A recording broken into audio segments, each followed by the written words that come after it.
man, after the week I've had, boy, does it feel good to be back here.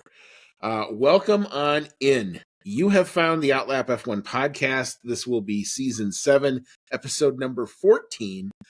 This is our 2025 Imola, or the Emilia-Romagna, big long name that I'm not going to try to pronounce because it's all in Italian, GP, that one, review show.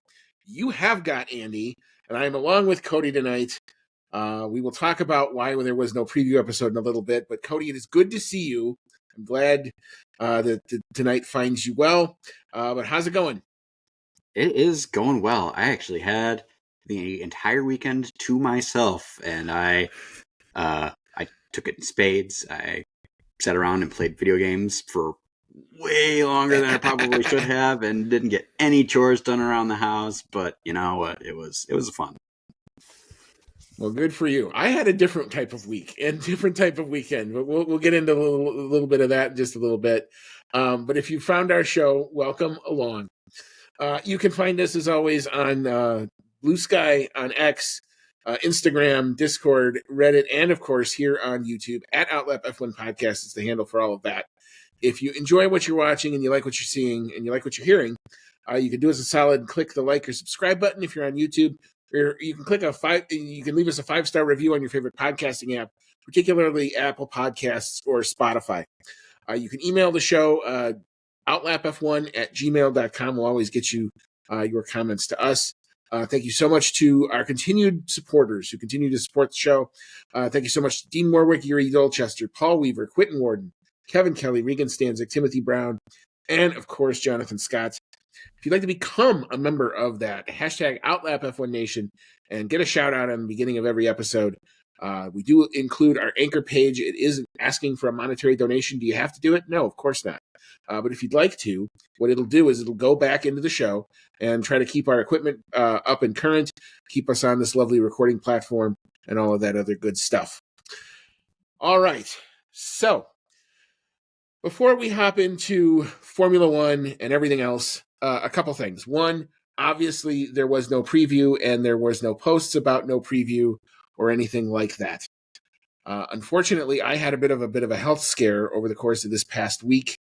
It was also caused a little bit with COVID and maybe modified and exacerbated by COVID. But thank you to the staff, the nurses, the doctors at Advocate Christ Medical Center in my hometown of Oak Lawn. It is literally right down the road, and I'm very grateful that it was a short little ride to get me there.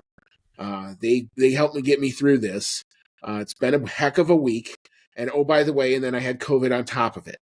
So the idea of trying to do a recording, my voice was literally in shambles, is being nice, and not to mention what else was going on. There was a lot of just internal plumbing issues that were being addressed. The good news is I'm kind of on the back end of all of that. COVID has subsided, and the other issues, the treatment that they've given me so far is holding. So it looks like hopefully we're going to be on the mend and on the way back. So I may not be with the same amount of blood, curdling screaming tonight, but it is nice to be doing something that at least is familiar. Thank you so much to all the nurses who took care of me over the night. Nurse Becca, whose catchphrase NCIS crime scene is going to live with me in a special place in my brain for the rest of my life. Thank you so much, for the care and the humor and just you don't have to be, those people don't make enough money. Well, it is basically what I can tell you. Anybody, if you know a nurse or knows anybody in nursing, what those people have to deal with on a daily basis. I was one guy. They're dealing with 7 of people like me, all with different types of stuff, all going on at the same time. The fact that there are as many people who choose to do that as they are is tremendously commendable. My sister does an offshoot of nursing for a living, and I commend her, and I have a ton of new respect for what she did on a daily basis when she was at the hospital. So just thank you so much to everybody there, Nurse Becca, Nurse Mia, Nurse Pam, the doctors. I can't remember all the names. I tried to get everybody's name as they were leaving the room, so I would, try to keep a mental list, but there was just so many, and everybody was super respectful and super nice. So The good news is I'm here. I'm okay. And we're going to be able to hopefully continue to cover this, what is now turning into an amazing F1 season. All right. Cody, any thoughts on any of that? Just glad that you're doing better, dude. Yeah. Likewise. Very much so. All right. So now back to the normal scheduled programming. So we will start the F1 stuff with our headlines of the day, because we had a race to talk about, dang it. And it actually turned out to be for an Imola GP, turned out to be a pretty damn fun one, if I'm honestly. So Cody, what's your headline of the day? Take it away, sir. Mine is, stop teasing me, Max.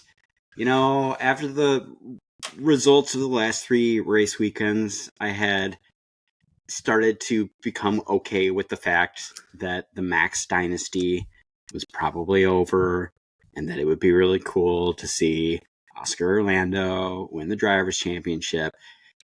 And then Max goes and wins this race, and suddenly he's back in the hunt. And it's like, I can't keep swinging back and forth on this. You either have to break my heart or not. or he's not breaking your heart yet. Yeah, I'm gonna wait till like the last race.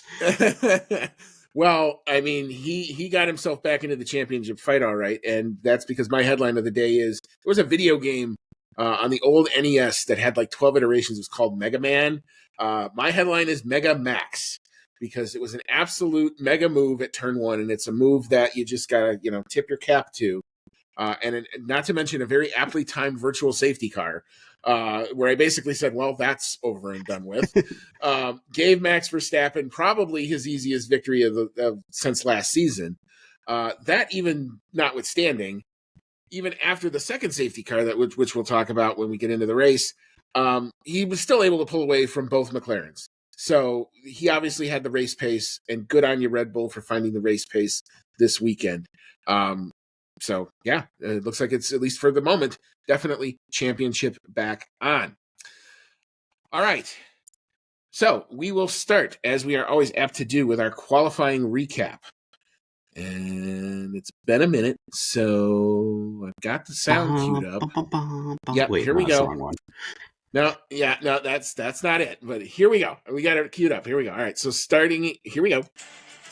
All right, so not setting a lap time in Q1 after suffering a horrific-looking wreck where the car actually flipped over was Yuki Tsunoda, so he had Yuki's wild ride for sure. P19 was Oliver Behrman, P18 was Esteban Ocon, P17 was Nico Hulkenberg, and P16 was Liam Lawson.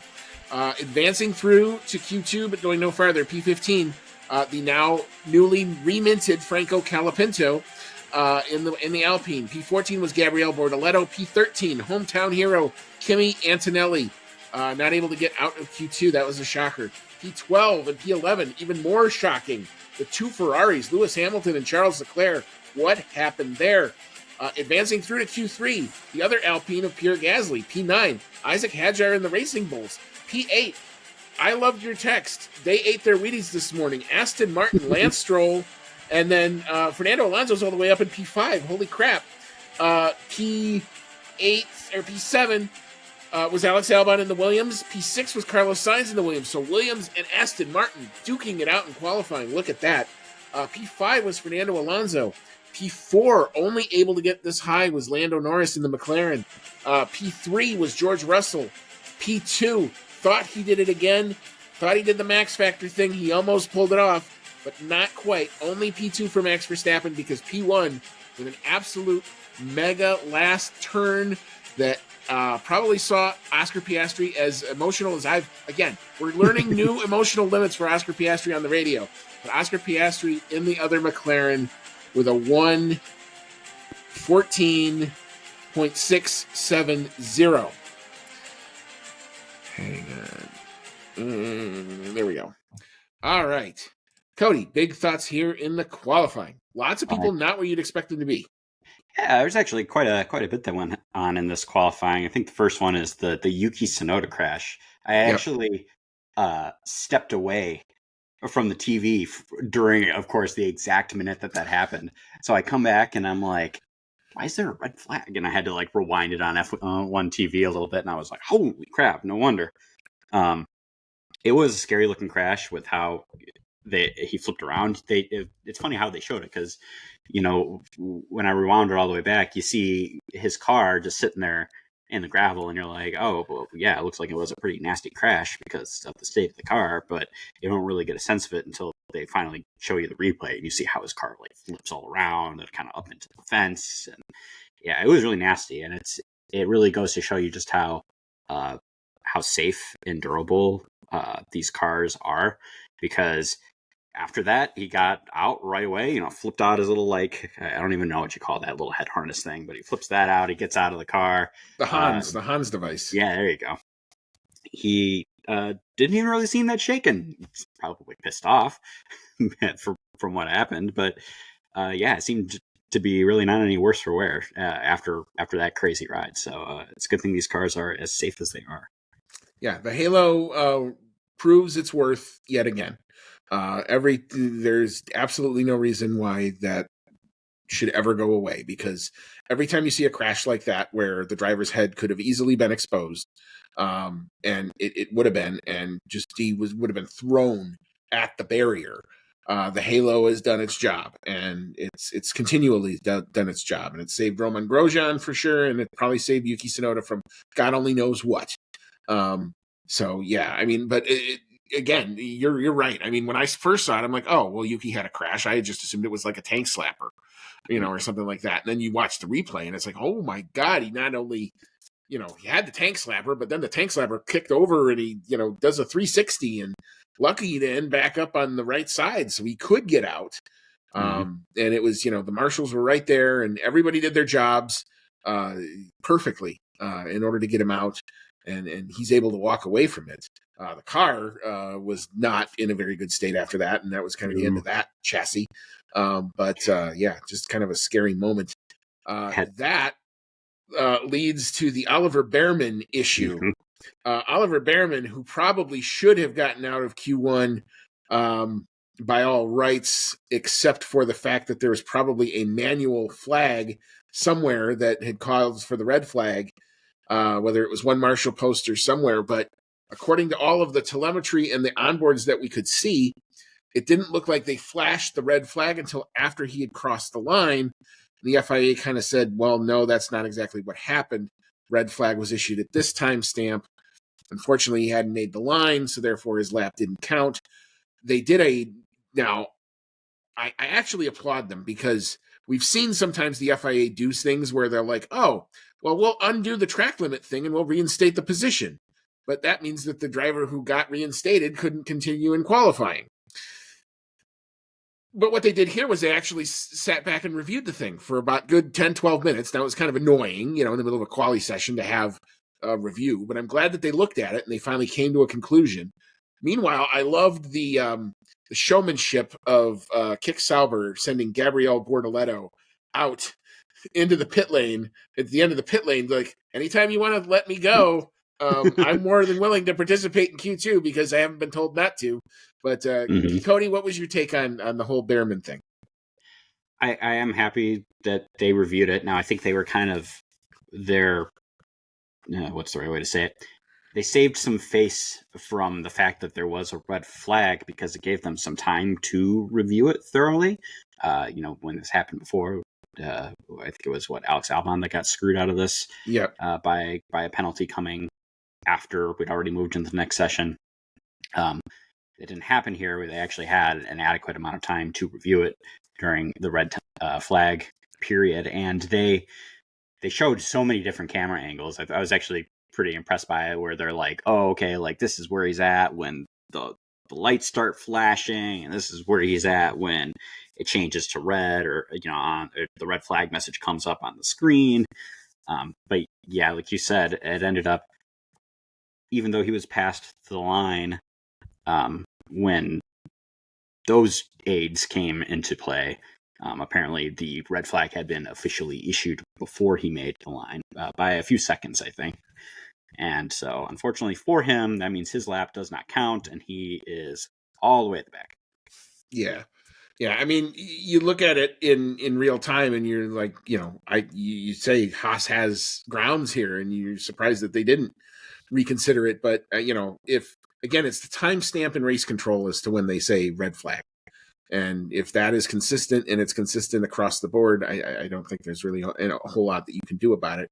I mean, he did the right thing. He finished the lap and then he slowed way down once he saw that the red flag came out. It's just kind of sucks because his time would have been more than enough, and they probably would have shown a lot better in the overall race because of it. But next little bit, hometown heroes having some problems, at least on Saturday. Kimi Antonelli and both Ferraris not making Q3. That was not in the script. Both Hamilton and Leclerc definitely struggling, and Kimi Antonelli, who had a decent run of the practices, that we figured that they would all slot in where they did. They just didn't. Yeah, it was really too bad for him because we see the discrepancy between Antonelli and George Russell between where they qualified, and it's same car, so we know it can get up there. It is really too bad for Kenny that he wasn't able to put it all together for what essentially is his home race. I guess he goes to school. The announcers were saying that he goes to school not too far away from where this track is at, over in. They did a field trip. They literally did a class field trip to the racetrack on Friday. It was hilarious. That was awesome. And that also just illustrates how young he is, that his classmates and his teachers can come do a field trip to support him. That part is crazy to me. But as far as the Ferraris go, don't really know what happened there. And the fact that they got kicked out of Q3 by, what do we got here? We got Isaac Hadjar, Pierre Gasly, both Aston Martins. Like, it was a bit of a wild one. Like, you figure that the Ferraris should be able to at least clear a few of those, at least get one of them into Q3. But no, both Lewis and Charles eliminated right at the end. Yeah, with the Aston Martins doing something, because we didn't get a chance to do a preview, we didn't have a chance to talk about it.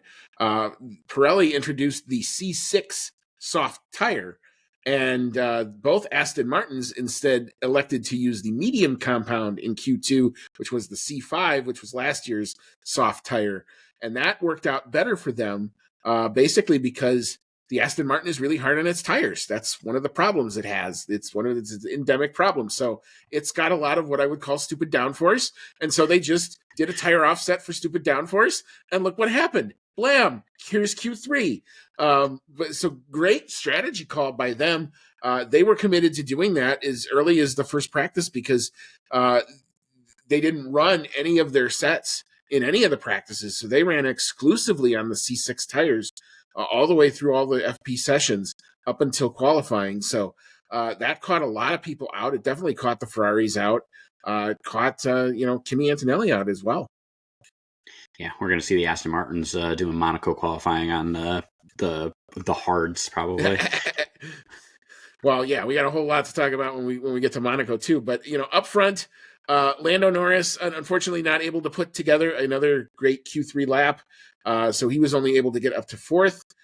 George Russell, I thought, rallying for the Mercedes cause, sticking his nose in, and then up front, hardly anything in between them. Max Verstappen trying to do the Max thing. I thought this was done after Sector 1 because Max goes through and he purples Sector 1 and he purpled it by like 0.4. Mm-hmm. And I said, I don't care how good the McLaren is in Sector 2 and Sector 3. And I know that that's where that car was eating. There's no way he's going to pull that back. And Piastri didn't have a great Sector 1. He had a good Sector 1, but wasn't a great Sector 1. Like I said, he's 0.4 down. But somehow, some way, with traffic and everything else, pissed off Piastri is a thing. I'm going to keep talking about this. Wait till next week when we talk about it some more. I have a funny feeling. But able to just pip Max there, despite Max rallying the setup on that car again.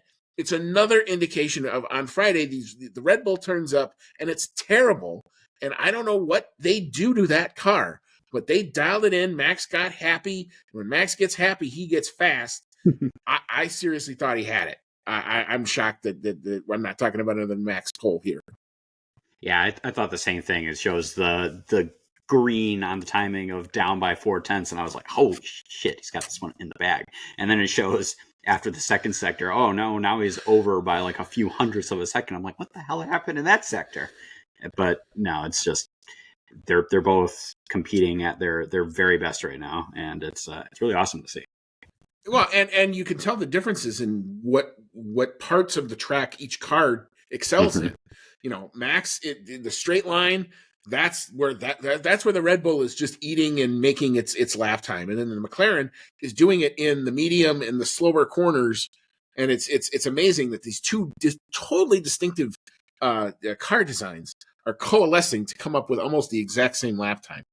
Very You were very telling me interesting. before that you think they just take all the downforce off of Max's car, and he probably just sits there and goes, "Yeah, just take it all off. I'll figure it out. Just make it go as fast as it'll go." They ran the exact same spec of wing that they ran in Japan. So it's the exact same thing that they did. And that was where you could clearly see the difference between Yuki's setup and Max's setup, where, it just kept getting lower and lower and lower, that rear spoiler. And, damn, man. But yeah, so a very fun qualifying session. But then, now it's time to turn over and we can talk about the race that actually turned out to be a lot more entertaining than I think we all thought going into it, because it is generally so hard to overtake here. And if this is the last Imola GP for a while, because its spot on the calendar has not been confirmed for the future, it went out with a pretty good bang, I thought, to be honest with you. So we'll turn over to Sunday, and we'll start with the back markers, which saw Esteban Ocon and hometown hero Kimi Antonelli both unfortunately succumb to engine issues. 2 engine issues in one race. Wow, this is Formula One now. Kind of a thing that we hadn't had for a long time. So a bit of a unreliability there. P18 was Gabriel Bortoleto. P17 was Ali Behrman. P16 was Franco Calapinto. P15 was Lance Stroll, unable to convert the good qualifying into points for Aston Martin. P14 was Liam Lawson, and P13 was Pierre Gasly, who, despite having a really good qualifying form, had himself a moment early and went into the gravel, and that was basically the end of his contention. But Cody, other big thoughts here in the back markers? That it was a little strange to see some reliability issues actually cause retirements. As you said, we don't see a lot of that going on right now. I do think we're going to start seeing a lot more of it beginning next year, because we're going to have all new engines, so they're going to have to work out all those kinks. But it was actually kind of fun. I mean, normally you think it kind of stinks that your good race can be ruined by the car underneath you just giving up the ghost. But it did really throw a wrench into a lot of teams' strategies this race, because let's see here. I think it was the Esteban Ocon one caused a virtual safety car. He was pretty close to a spot where they could just roll his car off the track, so it didn't need to be a full safety car, but there were still plenty of drivers who benefited from that VSC. And then the Kimi Antonelli retirement came much later in the race, and that one he was much further up the hill. He was not close enough to be rolled off, so they actually needed to get the tractor out there to haul him off.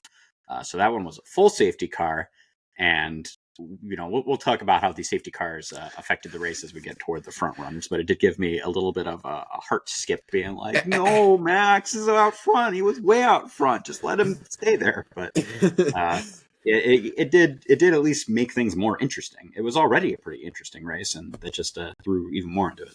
Yeah, one of them got him the big gap, and one of them took the gap away. But we will get there in just a little bit. But moving now into the midfield, P12 saw Nico Hulkenberg and the Kick Sauber, who had some flirtations with the points, but was unable to get there. P11. This is the first time I think we've seen Fernando Alonso lose it a bit this year. He's been very patient. Yeah. I'm the most unlucky driver in the world, and there was definitely an F-bomb in there too. Yeah. I told you it was just going to be a matter of time before the bomb goes off, and here we go. Fernando Alonso, hard luck life, man. Just unable not to get into the points. He finishes the unenviable P11. P10 getting into the points, despite starting from the pit lane, was Yuki Tsunoda. P9 was Isaac Hadjar. P8 was Carlos Sainz. P7 was George Russell, the good qualifying form, not necessarily apparent for the Mercedes team here. P6 was Charles Leclerc. P5, other than I think Max Verstappen, my other star of the show, I thought was Alex Albon. Just some amazing. The Alex Albon's gotten his horns out and has learned how to race. And if he's no longer just a guy who's going to like give way anymore, because the Williams has got its fangs out and they're competing, man. So that was really fun to watch. P4, for a guy who's had a bit of a rough start in his new job and his new place. Lewis meet the Tifosi. The Tifosi meet Lewis.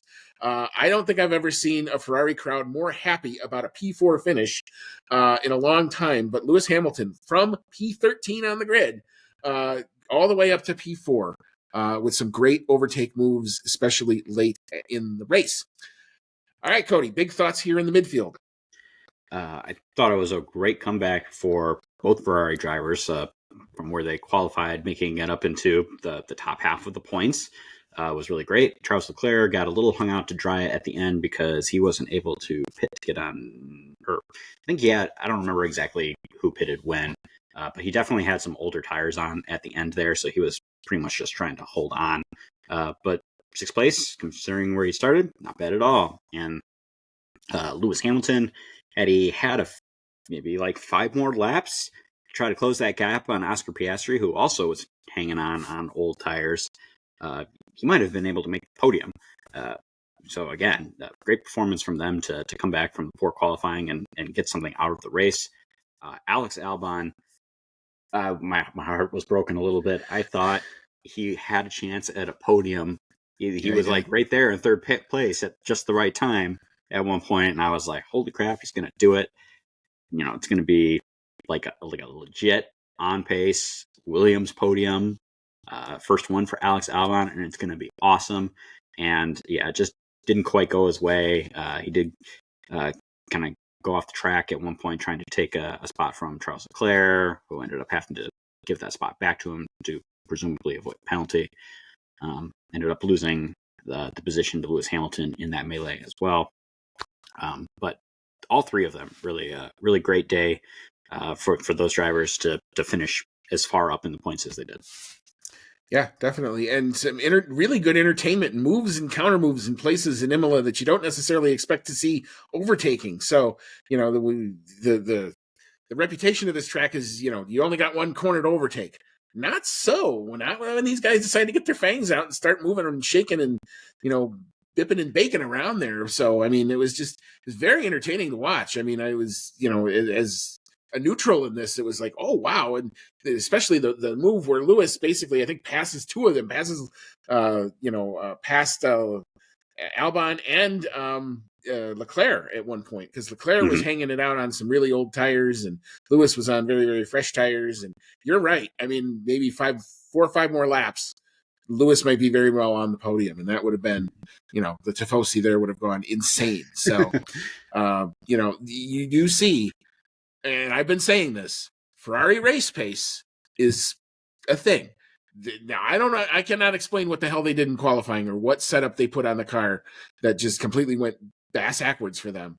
But their race pace got them this result for sure. All right. So moving into the podium, it's a podium that we're familiar with, but not necessarily in the familiar order. P3, despite starting on pole, Oscar Piastri and the McLaren only able to come home P3. We'll talk about how he got there. P2, the beneficiary of the second safety car, although getting screwed over by the virtual safety car earlier in the race, was Lando Norris. So one good, one not so good. So that's where he ended up. P2, 6.109 seconds adrift of the guy who was in control after turn 1, after the mega move that he pulled on Oscar Piastri. We'll talk about it. We're going to break it down in a minute. Max Verstappen taking win number 65 in his career. I just tip my cap. Sometimes he's just better. They were just better today. All right, so we'll start with the flashpoint, the turn 1, the whole start. It's one of those, if you're a Max Verstappen fan, it is a chef's kiss moment. Putting that car, it's very reminiscent of the move he pulled on Lando at Coda last year, where I thought the McLaren or Oscar got a decent start off the line, and he's basically looked like he had the 2 lanes basically covered. He was kind of in the middle, and then for whatever reason, he saw George Russell coming up behind him or on his left side, and decided to move over, not thinking that there was enough room for Max Verstappen to squeeze into the Tamburello chicane there. But Max Verstappen's going to go. You give him a spot, he's going to try it. And, what the hell? I thought he was going to end up in the gravel. When I saw it on the onboard, I'm like, he's going to, oh my God, he made it stick. And, once he made it stick, he's got the inside line on the next turn because of the way the chicane is positioned. And he just zooms around Oscar Piastri. One of the first times I think we saw Oscar really blink. And Max took advantage, but it required a mega move, but Max pulled it off. So, Cody, what'd you see?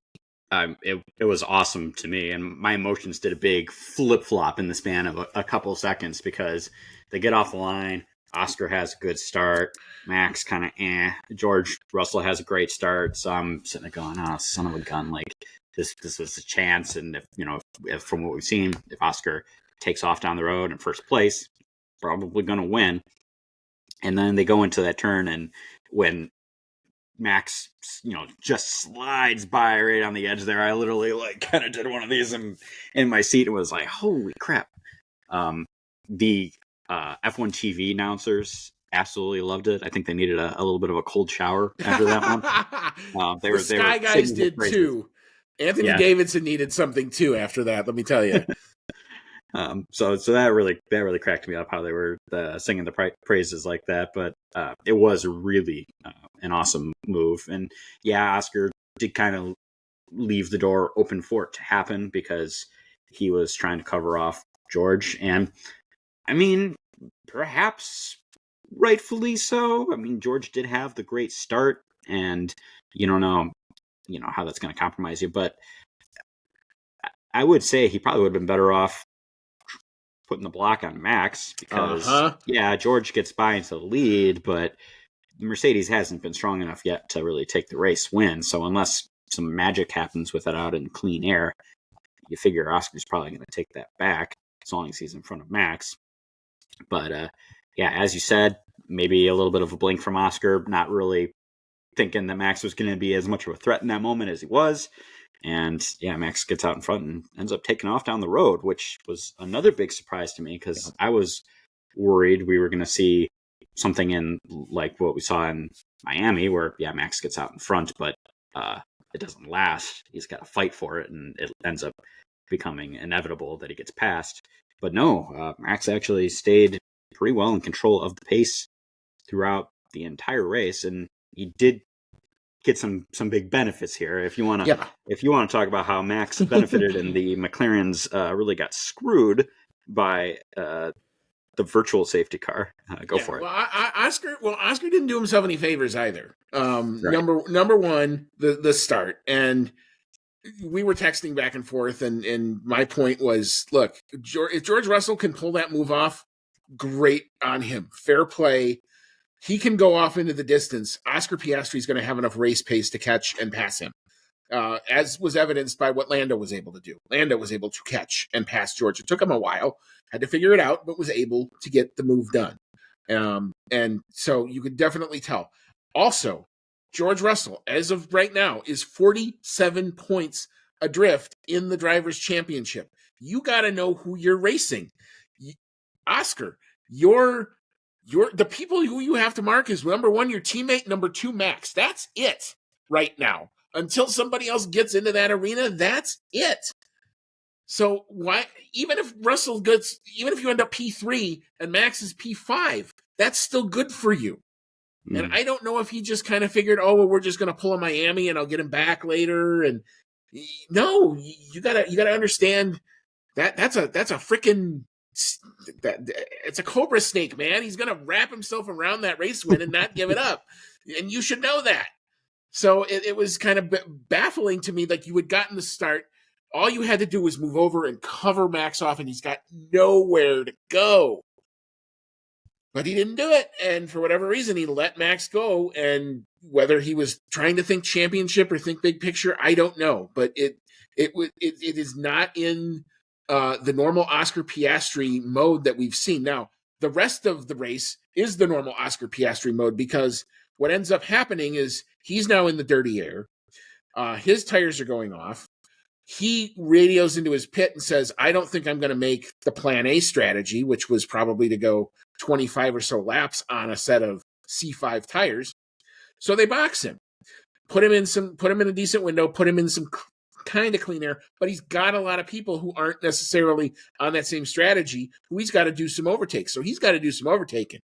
And like I said before, pissed off Piastri is a thing because he started cutting and shuffling through the field, making moves that I don't know a whole lot of other people who were going to make those moves, including his teammate right there.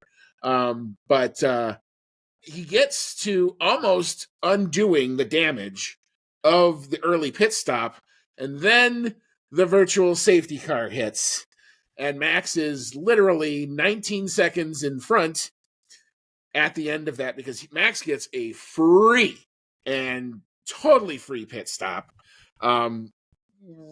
Reminded me of what happened to Lando Norris in Miami last year. It was kind of almost one of those type situations where it's like, well, shit, this is, I'm like, well, this is over.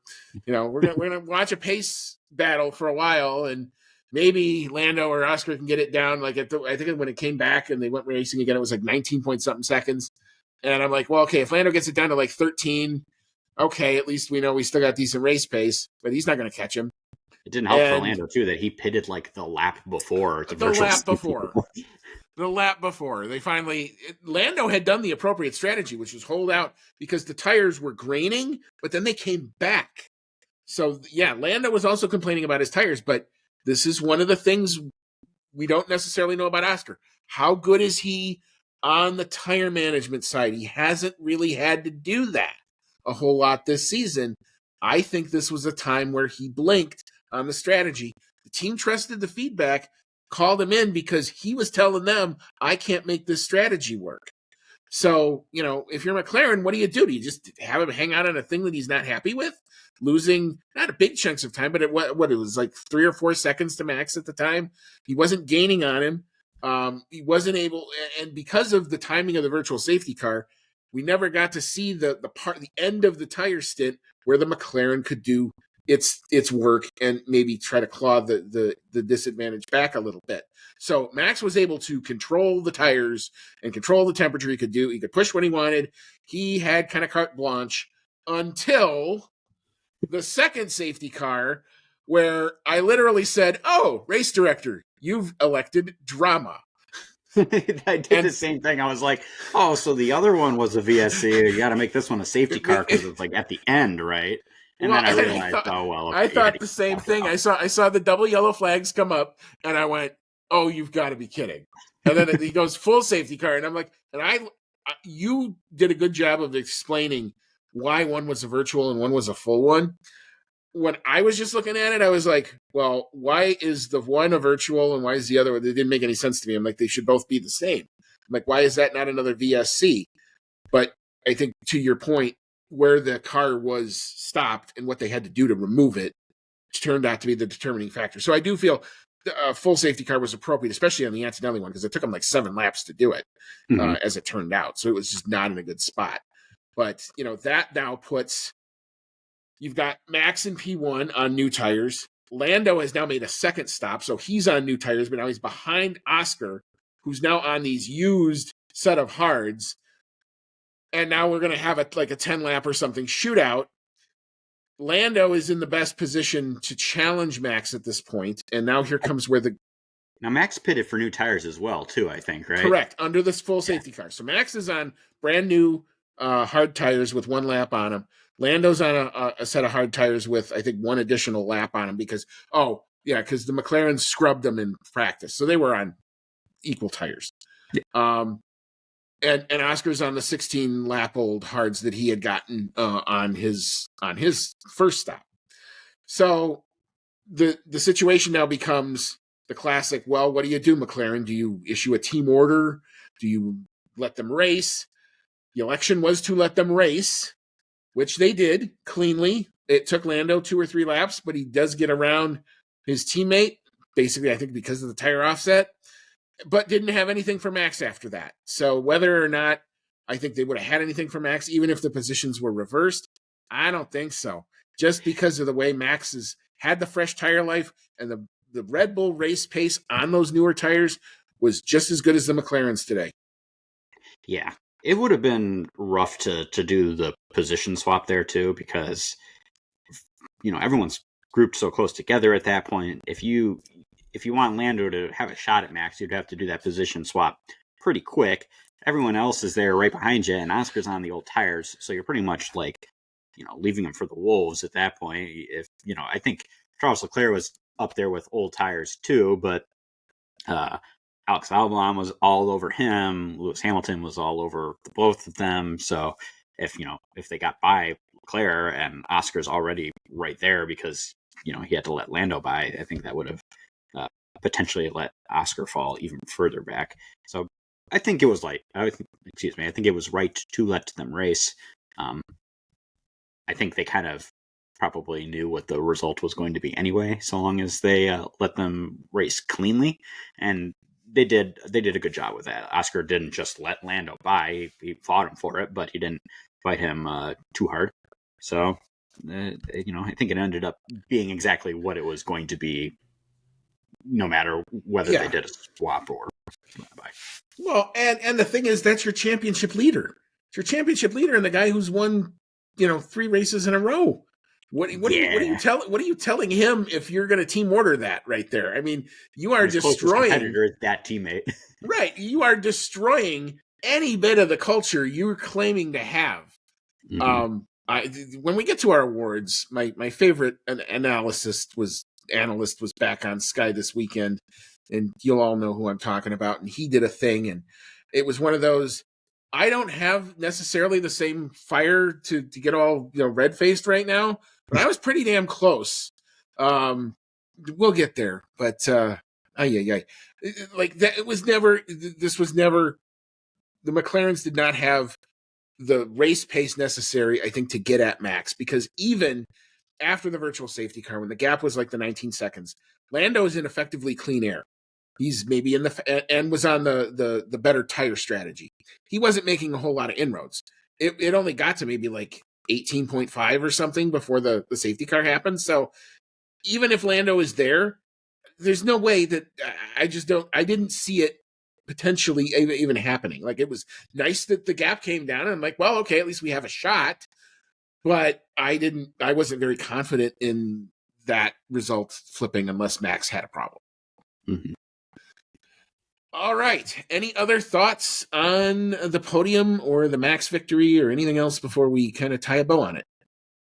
That I didn't really quite catch the joke behind it, but apparently all the Tifosi were singing some kind of song for Max Verstappen when he was on the podium, and they were doing his national anthem.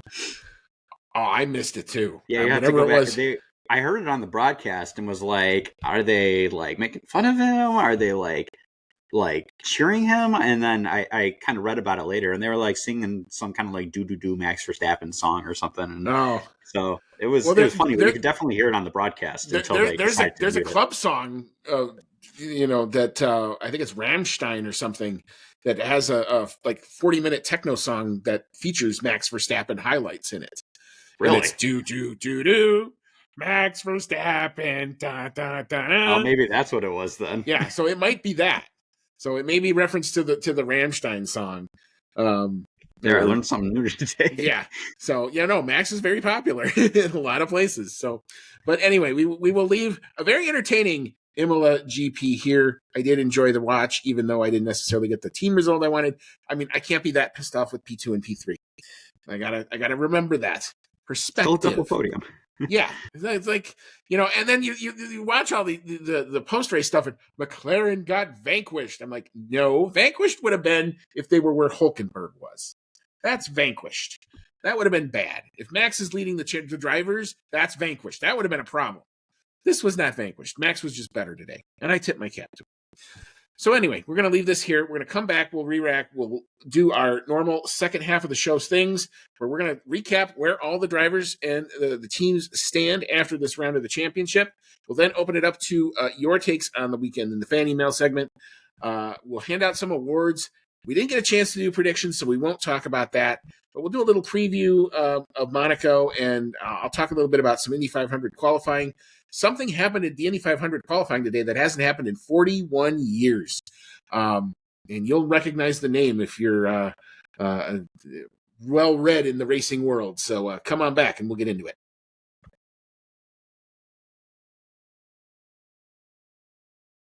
All right, welcome back on in. This is season 7, episode number 14 of the Outlap F1 podcast. It's our 2025 Imola GP review show. You've got Andy, and I'm along with Cody tonight. And we just finished talking about a very entertaining Imola GP. And like I said before, if this is the last one, it went out with pretty much a bang. So well on you, Imola. Good show all weekend long. So now it is time to kind of recap where all the standings are after this round of the 2025 F1 Championship. So, Cody, if you do the drivers, as always, I will handle the teams. Right. In first place in the driver standings after the Emilia-Romagna d'Italia, la-di-da-di-da-di-da, Oscar Piastri still in first place for McLaren at 146 points now. His teammate Lando Norris in second place with 133 points. Max Verstappen making a little bit of a gain on the McLarens after this race with his win. He's in third for Red Bull at 124 points. George Russell, first time this season he has finished a session outside of the top 5. 7's still not awful, though. He gets a few points. He's in fourth place for Mercedes at 99 points. Charles Leclerc, the first of the 2 Ferraris, in fifth place with 61 points, and Lewis Hamilton right behind him in sixth place with 53 points. Kimi Antonelli not having the best of luck this weekend. He scores no points at this race, but he is in seventh place in the standings, and the other Mercedes at 48 points.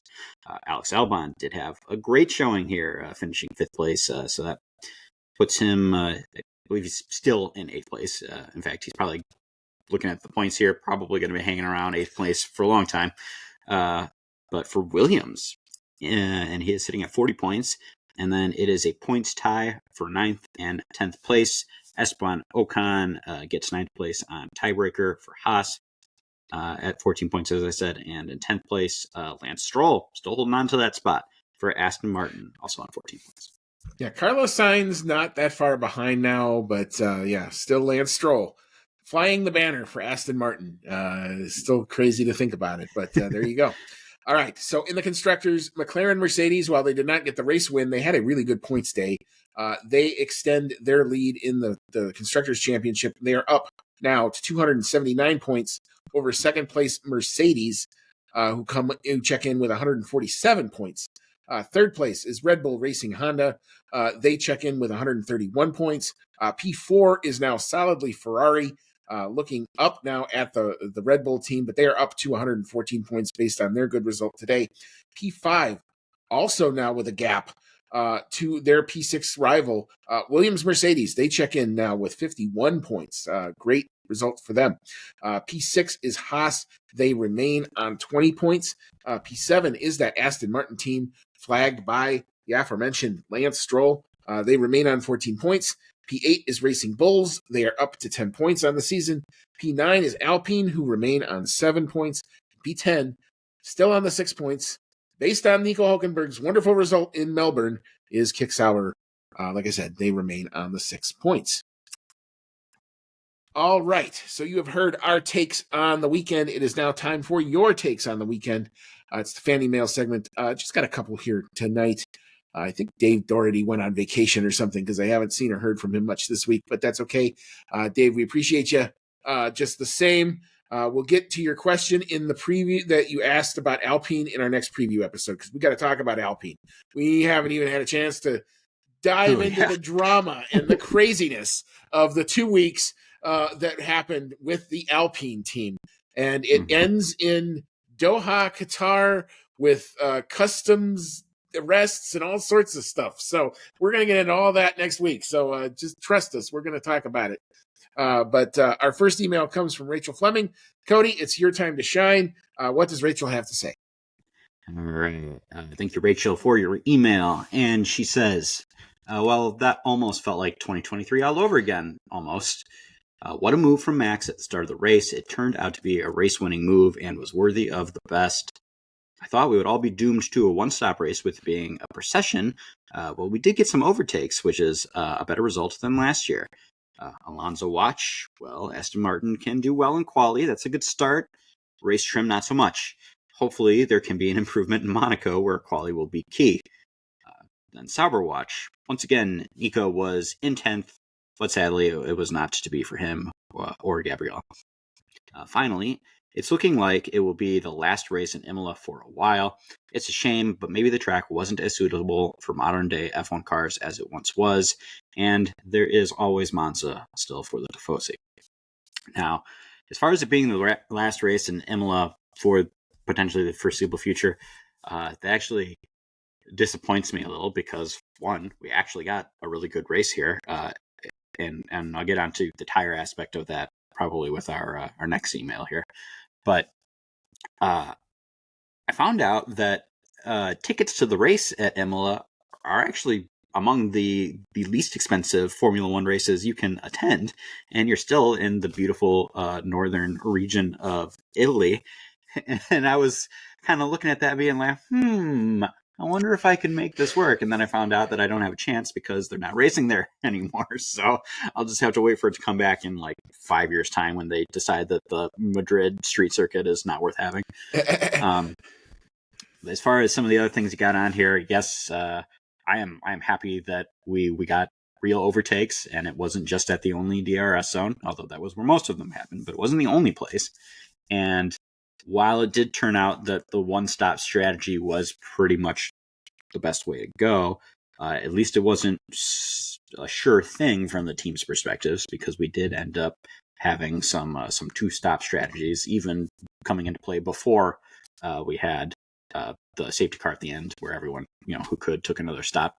So I think overall it was a very successful race here, and I'll give that chef's kiss again to that Max move at the start. The door was left open, but he walked in. Yeah, exactly, and well put. But as for Imola, I tried to read into what are the issues, like why. I mean, the place was filled to capacity, and a lot of it is just kind of the overall infrastructure of the grounds themselves. There's not. It's in the middle of a town. It's like trying to fit 250,000 people. 250 people would be just fun enough, but 250,000 people into a center of a town, all converging, where there's apparently 3 roads in and out of there, makes what we deal with in Texas look like nothing. Apparently, they start the races at 7 or something, 8 a.m. with the Formula 3 feature race, and it looks empty. You want to know why? Because everybody's on the damn road trying to get in there. 2 and 3 hours, and that's for the staff. So you can only imagine what it's like for the fans to try to get in there. So I don't know that this is I think that that's really what the issue is more about it. It's not that it's not a beautiful track. And it also needs some work. Apparently, this is a place that could actually use some of that resurfacing. Because I think even Lando in the cool down room made a point of saying, yeah, there was this one corner at turn 7 where I went into the gravel and I found more grip, and I was like, oh, okay, well, that's cool. I'll do it the same way the next time. And then the same time, because I'm in gravel, I didn't have the same consistent grip. And I was like, oh, okay. So, these are the types of things that happen with a track that's as old as this one. Does it add character? Does it add personality? Absolutely. Is it a great moto track? It's a great moto track. I've watched Superbikes there. I've seen MotoGP race there. It's an awesome track for that, and it's the appropriate width. But for this version of F1 cars, it's tough. That having been said, it will be sad that this is not going to be on the calendar. I hope that whoever owns that land and can own that facility wants to put some money into it, and possibly can re-resurrect, because obviously the Tifosi brought it all weekend. So it's not a matter of do I like or do I not like this track. I love the track. But it's just sad that, it's probably going to not be on the calendar, at least for the foreseeable future. Go ahead. Oh, no, I was just going to say, I'm sorry it's not going to be on there either. We have seen many, many times from the Tifosi, those, the Italian folk, they love a good race car. So it makes sense to have 2 races in Italy, in my opinion, because that's where some of the most diehard fans you can find are at. So it is too bad that we're going to be just back down to the 1 race in Italy. But I mean, I don't think Monza's going anywhere anytime soon. It is a classic among classics. Yep. As to your other points, I mean, we've talked about the move from Max and what it took. Just the commitment level was, I thought, amazing. Because when he first tried it, the thought I had was he's going to end up in the gravel. He's going to end up in the gravel. And he's going to spin out, and him and Oscar are going to take each other out. And then he somehow made it stick. And it's, like I said, it's reminiscent of when Lando gave him that little bit of turn 1 at Coda, and Max just found it. And when you leave a Cobra snake a opportunity, they're going to take advantage of it. And well played on Max for doing it. So what you mentioned might just be Max's mindset going into this is, well, I'm going to make this happen, or I'm going to go into the gravel and we're both going to crash. I would not be surprised if that's how he thinks about it. I think that's how the mentality of some of the great ones have to be. Because otherwise, how do you do something like that? Because if you're thinking about the consequences, you've already lost. So he that's what he said. He's like, oh, well, the door's here. I'm just going to try it and see what happens. And, bloop, great calculation, great car control, and a completely fair move for all the stuff we give Max about his overtaking or the way that he, does corner combat. This was completely fair. Yeah, it was very clean move. Well done. Rachel, to your other points, Fernando Alonso, again, the unluckiest man in the world, apparently. Do not let him into the casino square when they get to Monaco, because if he has money, he's going to lose it. So we'll just keep him out of there, keep him out of the poker room, and hopefully he should be fine. The Saubers got close, but unfortunately not enough for them this weekend. But all right, Cody, next one from Mr. Formula. What do we got? Yes, thank you, Mr. Formula, for your email. And he says, Max had a little luck today, and he effectively made his own luck. Appreciate what we're watching, folks. He's an all-time great already. Hats off to that. I was planning on writing about how we used to talk about durability issues almost every Grand Prix just a few years ago, and now we don't. But my thoughts apparently conjured up some bona fide durability issues, a rarity in today's iteration of F1. And what did we think about the new C6 tire compound? I wish Pirelli could find a way to make the soft compound more enticing on race day. Just like the full wet tire, it doesn't seem to have much use anymore. I assume meaning beyond qualifying. So yes, we didn't really talk about this super at length, but something that Pirelli has been doing this year is trying to move a lot of the Grand Prix to a softer compound. And I've noticed it a lot when we do the prep for our preview show, comparing this year's race to last year's race, that, you at a lot of the tracks we're moving all of the tire compounds, one compound softer. And when you go to a track where you're already using the 3 softest compounds, what do you do if you still want to go softer? Because the whole thing that we're trying to do out of this is move to more strategy variation, making it so that not every race is just a one stop. You're going from medium to hard to medium, and that's all that's happening. If you're using softer compounds that are breaking down more, it introduces more potential for strategy. So what do you do if you're already using C3, C4, C5? Well, you gotta come up with a softer tire so you can do 4, 5, 6, and that's what they did. And they've got that C6 tire being used for the first time, in this Emilia-Romagna Grand Prix weekend in qualifying. And as we saw, not everybody's really on top of what this tire can do yet.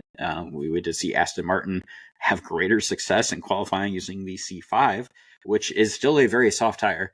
I think it's going to be pretty conditional where we really see this get used on race day. I think really the bigger effect out of this is that you don't have, where you're using your softest compounds, you no longer have a C3 to fall back on. So now the hardest tire compound you can use is a C4, which is still a fairly soft compound. So I think that's kind of really the big thing that comes out of this is your medium hard combination on race day is softer. Like you still have that, and the C6 is, it's there if you want to use it. It's super soft, and it probably makes qualifying interesting so long as it holds up for a whole lap. But I think it's probably going to be pretty limited on race day. We're going to only see it in extreme circumstances, maybe where someone who normally doesn't qualify up by the front ends up, making it to the front, and they want to try to do what they can with it off the start.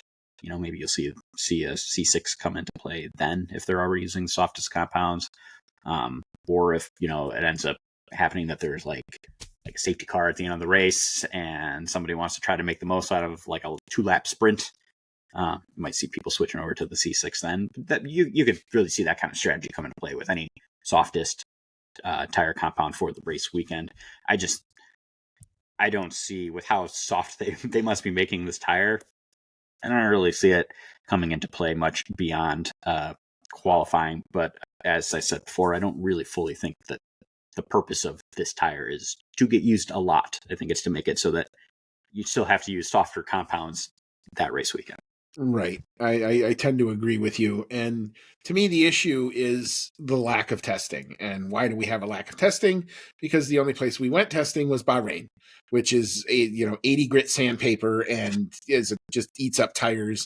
You wouldn't want to put a C6 tire on it because it's not going to last. It may gone come a third of the way through the lap. You get through sector 1 and they're already going to be complaining that there's no more grip in the tire. So when you used to test it like Catalunya, you would see, even though they wouldn't run certain softer compounds at the actual Barcelona GP, you'd see them run, do a glory run on one of those softer compounds, at least to see what it would do. So here you had this new tire, so everybody put it on in the first 2 practices. And then they kind of figured out really quickly, well, this is just, it's a dead tire. I mean, it's got no race pace to it. 4 or 5 laps is all you got, and then it's kind of deader than doornail. I mean, Charles Leclerc wanted to put on a set of those things at the end during that last safety car, and his team told him there's 17 laps left. That tire's not going to make it, bud. So your best bet is to stick on the stuff that you got. So when that comes down as a race tire, the C6 obviously fails. But as a qualifying tire, it at least made the qualifying interesting because it brought some variability into it. Not every team was convinced that, going a step softer was the right way, especially when you got to FP3 and you could see half the grid when they went to the final runs on what is supposed to be the softest tire. Not many people improved. So that also tells you, again, was this a good idea? What it did do is it definitely introduced some variability. And I think you're right. It made the softer compounds in the race have to happen, so that the thought is what they're trying to do is they're trying to get to some sort of a 2-stop strategy. Now, we're going to go to Monaco. And Monaco is going to be the first time where it is going to be mandatory. You shall stop twice in the race. So depending on how that works and what that does to the grid, or if it makes for at least pit lane overtakes versus actual race overtakes, because we know we don't have them at Monaco. And when we do, we get a picture of Lance Stroll that pops up, on your TV. But beyond that, it's really going to we're really going to have to see. And the C6 tire is going to be in Monaco too. So yeah, I mean, Monaco is a place where you could put on the softest tire and they do 40 laps on the C5s. So you may actually see it work the way that they want this upcoming weekend. I think this was the trial to at least get the teams some data on it. Yeah. And I look forward to seeing how it goes, because Monaco qualifying is pretty much the most exciting qualifying you're going to see during the season. And it's the one that matters the most when it comes to race day too. Absolutely. It's appointment television. I tell you that every year. I go, stop what you're doing, find the hour, watch Monaco qualifying live. We'll probably talk more about the qualifying session in our race recap than we actually do the race. I guarantee we did that last year because, God, last year was so freaking boring. Yeah, exactly. But they're understanding this is the only thing that gives me like hope for if the 2026 engines suck, is they're already trying to take steps to fix things. They're getting there. And I teased this at the Miami one. I didn't get a chance to talk about it because we didn't get a chance to do a preview, but if you are a longstanding follower of this show, my take on why you only see one stops comes down to something very simple to me. And that is because the pit lane deltas are too high.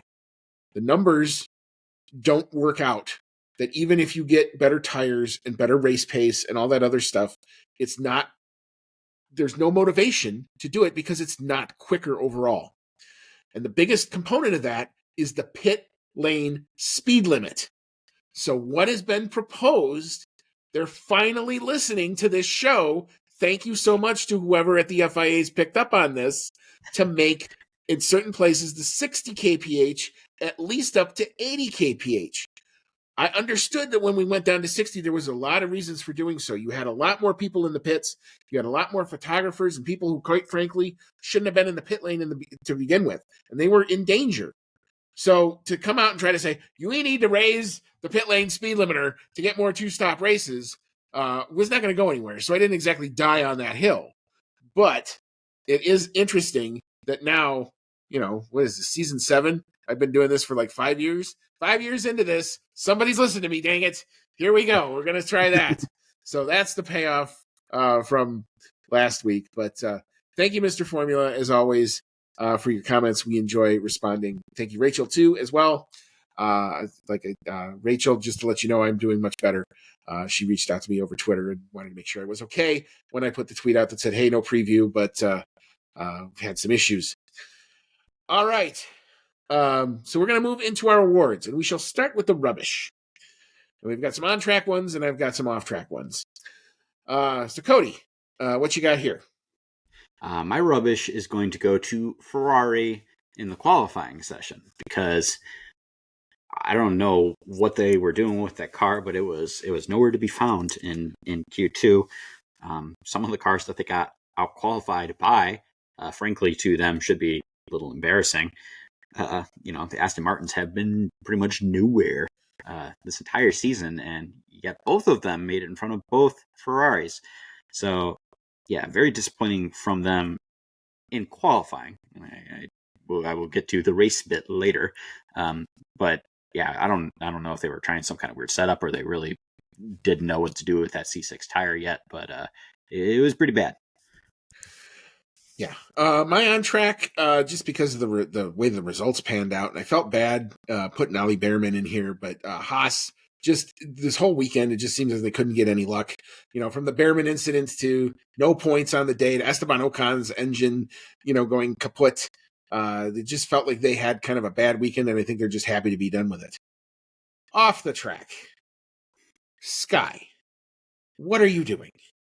Why, oh why, was my good buddy Jacques Villeneuve back on my television again?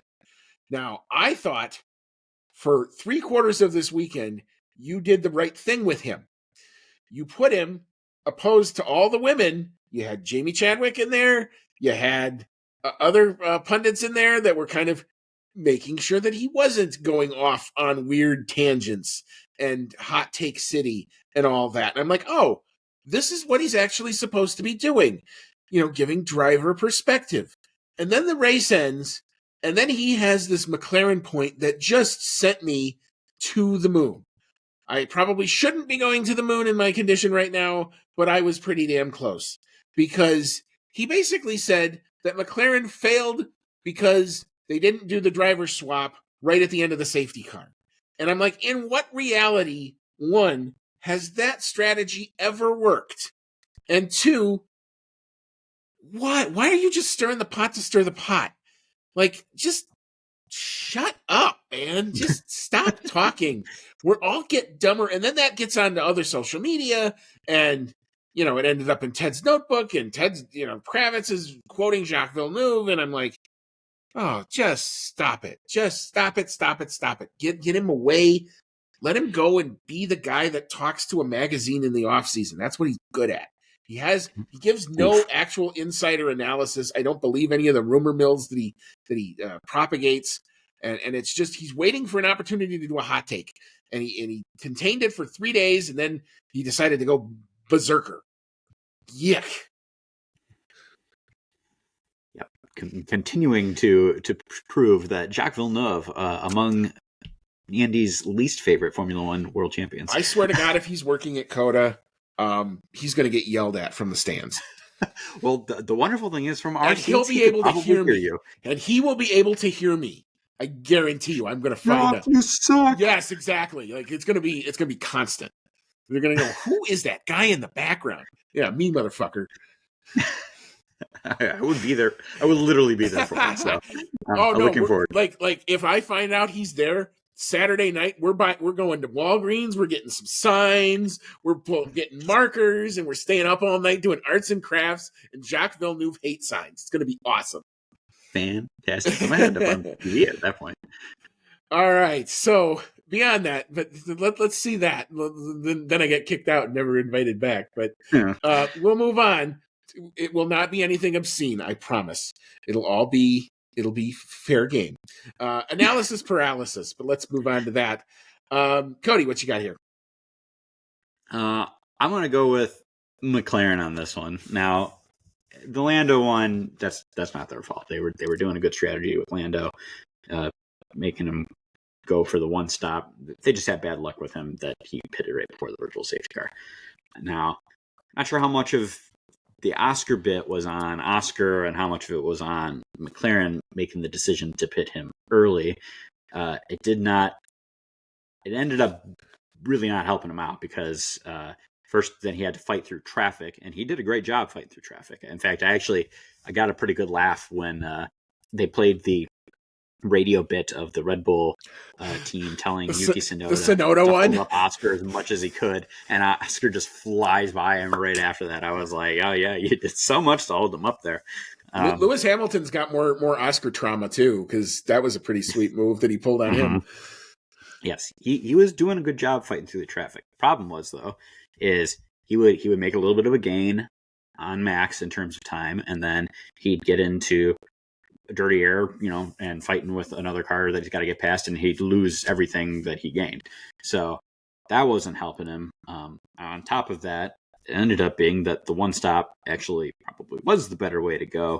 You just had to get through that tire graining phase, and all the team's drivers know about the graining thing, and that it can trip you up a little bit, and that sometimes you just got to fight through that on the tire, and it'll get better.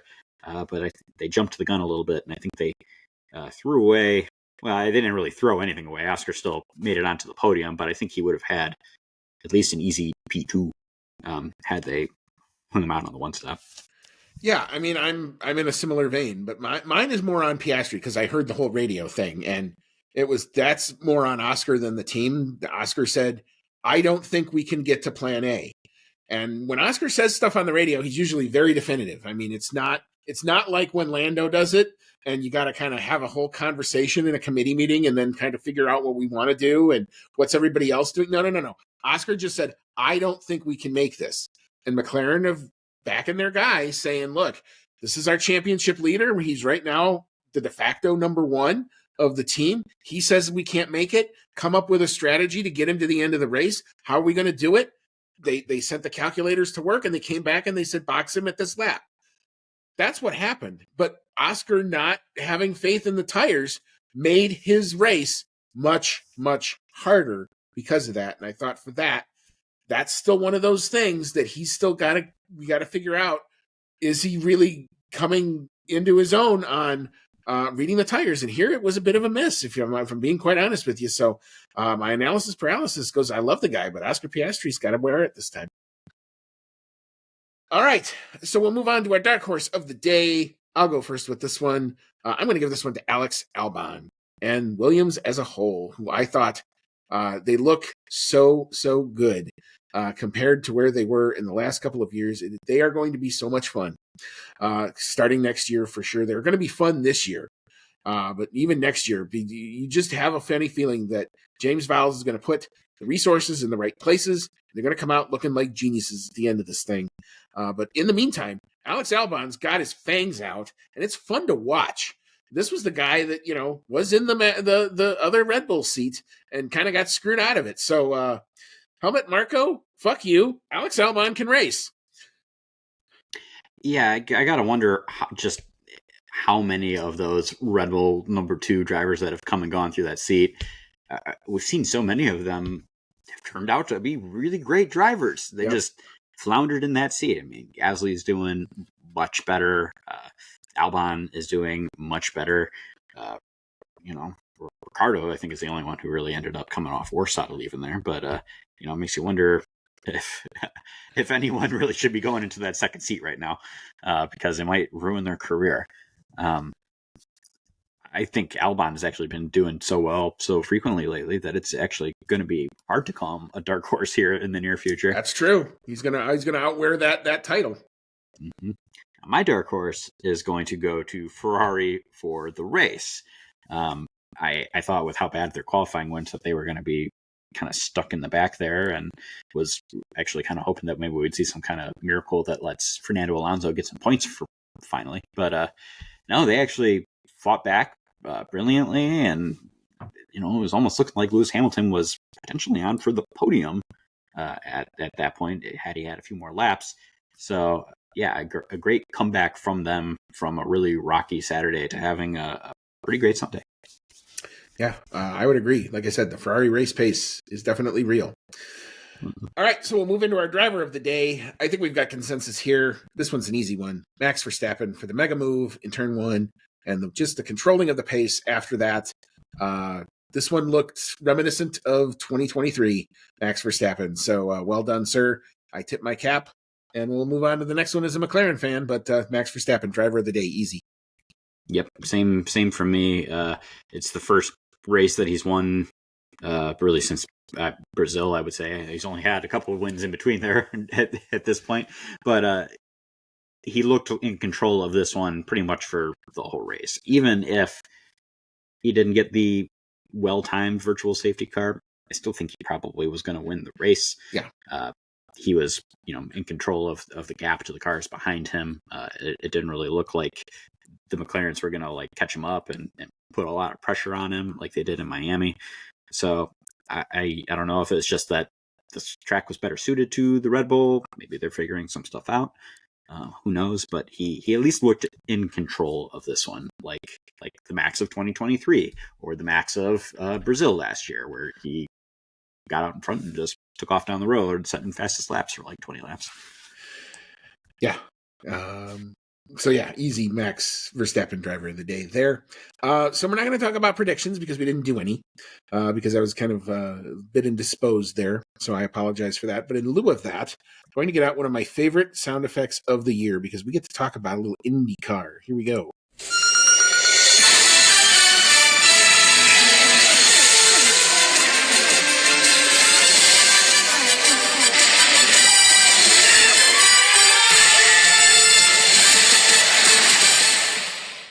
I wonder why they botched that one. It's a good sound effect. Oh, well, because they moved networks. That was the old ABC one, and that always used to tell me it was IndyCar time, man. Indy 500 qualifying took place over the course of this weekend. We not only saw Yuki Tsunoda get flipped over, but a couple other guys were flipping over as well. So yeah, some dramatic crashes, some last minute stuff in the last chance qualifier. Rinus VeeKay almost bumped himself out of the 500, but then got himself back in the 500. So congratulations to him. Unfortunately, we have to say goodbye to Jacob Abel, who is the one qualifier, the one participant who will not compete in the race. But the battle out front, I teased this before we went to break, but something happened today that has not happened in 42 years. Robert Schwartzman. Yeah, that guy, the F2 phenom, the Ferrari reserve driver, is sitting on pole position for Prema. Prema, who has had an absolutely terrible start to its IndyCar career, and Robert Schwartzman, who's had weekends where he's literally turned 3 laps before his engine would die again and again and again, has put it together on a super speedway package. They've taken that car, and whatever they did, that dude wheeled the crap out of that car and took down the almost nearly invincible Alex Palou, who has won everything in IndyCar. You think Max Verstappen 2023 was dominant? No. Alex Palou just says, hold my beer. Because that dude is on some sort of next stratosphere. He's going to have the championship won by the end of June in IndyCar at the rate that he's going. And it's not even going to be close. So just an amazing qualifying. Indy 500 is going to be next weekend after the Monaco GP.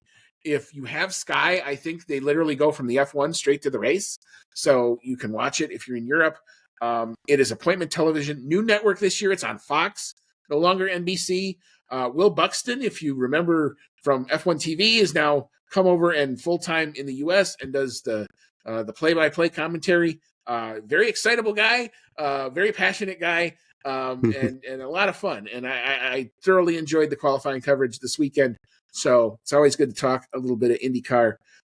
We'll probably work the Indy 500 into our Monaco review like we always tend to do. We'll at least give you the results of who finished where. But good luck to all of the 33 combatants at the Indy 500. Having the opportunity just to go to that place, even just to watch the road course. And I didn't get a chance to talk about this either, but when we were there, and Alex Palou just dominated the road course. And you could tell how bad it was because this had not happened in IndyCar in a long time. There was a late safety car. So Alex Palou had this like 20-second lead, and then it comes down to almost nothing. And the Pato Award is in P2. Pato Award's a send-it guy. He'll try, a move, even if it's not necessarily going to work out. But they restart the race. Pato doesn't go for a dive bomb move, and Alex has got a gap. And the next time they come around, I look over to a guy on my right, and this is a guy who I think has been to like every Indy 500 because he's got all sorts of flags and everything. And he just goes like this to me. He goes like, the gap was here, and now the next time around, it's here. And to see the visual of a 1 second difference in lap time, that just profoundly is something I'd never been able to do before. So it was an entertaining Indy GP that I had a chance to go to. I did share a couple pictures. I've got a couple videos. They're not really great ones of like the race start and the race finish because my camera work was pretty bad. But yeah, I mean, but the fact that here, Robert Schwartzman, the guy who was a 40-1 betting underdog, came in and put it on pole, tells you at this race, anything can and will happen. And that's the great thing about it. So any one of those 33 guys, there's no women this year, have a chance to sip the milk at the Indy 500. So we will definitely be watching that post Monaco next weekend. So Cody, any final thoughts before we wrap on up? That I was happy with how this race played out. It was more exciting than I was expecting it to be. I hope that Monaco has the same to offer. I hope we get a more exciting Monaco than we got last year, and that is a very low bar. So, pretty much if we get like an overtake, I think we'll be beating out last year. But I will also definitely watch the Indy 500. Now, I do follow IndyCar. I don't really watch the races beyond the highlights. But the Indy 500 is one that I do always watch from start to finish, just because it's a classic. It's really exciting. Even if you're not super into oval racing, it's amazing how fast those cars are going around the track. Like, sometimes when you're on the onboard views, you don't really get a sense of how fast you're going.